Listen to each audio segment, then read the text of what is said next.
एक गांव में हरिराम नाम का एक गरीब किसान रहता था।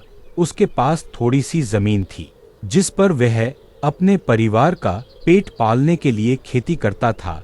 हरिराम मेहनती था, लेकिन किस्मत अक्सर उसका साथ नहीं देती थी। कभी बारिश ज्यादा हो जाती तो कभी बिल्कुल नहीं होती। फिर भी वह रोज सूरज निकलने से पहले खेत में पहुंच जाता और ढलते सूरज के साथ घर लौटता। हरिराम का घर मिट्टी का बना था।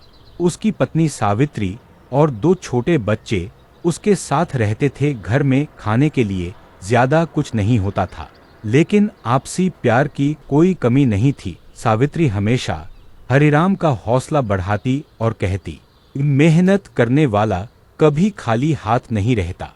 एक साल गांव में भयानक सूखा पड़ गया। खेत सूख गए, फसल नष्ट हो गई। साहूकार से लिया गया कर्ज सिर पर चढ़ गया।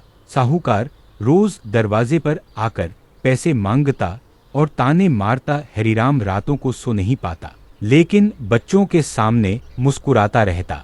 एक दिन खेत में हल चलाते समय उसे मिट्टी में एक पुराना घड़ा मिला। हरिराम ने सोचा शायद उसमें कुछ अनाज होगा, लेकिन जब उसने ढक्कन खोला तो अंदर सोने के सिक्के चमक रहे थे। वह घबरा गया।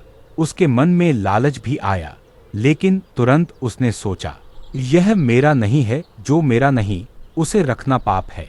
वह घड़ा लेकर सीधे गांव के मुखिया के पास पहुंचा और सारी बात बता दी। मुखिया ने राजा तक खबर पहुंचाई। राजा ने हरिराम को दरबार में बुलाया। दरबार में राजा ने पूछा, तुम चाहो तो यह धन छिपा सकते थे, फिर सच क्यों बताया? हरिराम ने हाथ जोड़कर कहा, महाराज गरीब हूँ, बेईमान नहीं। मेहनत से जो मिले वही सच्चा धन है।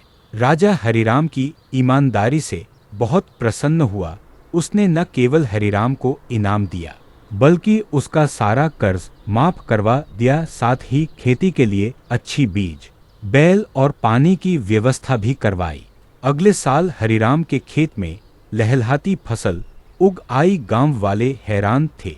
जो किसान कभी दुखों में घिरा रहता था, आज खुशहाल था। लेकिन हरिराम का स्वभाव नहीं बदला।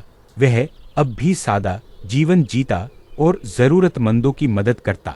हरिराम अपने बच्चों से कहा करता, बेटा, दौलत से बड़ा ईमान और मेहनत होती है। गरीबी में भी ईमानदारी और मेहनत का रास्ता नहीं छोड़ना चाहिए, क्योंकि वही इंसान को सच्चा सम्मान दिलाता है। ऐसी ही मजेदार कहानियाँ सुनने के लिए हमारे चैनल को लाइक और सब्सक्राइब करें। धन्यवाद।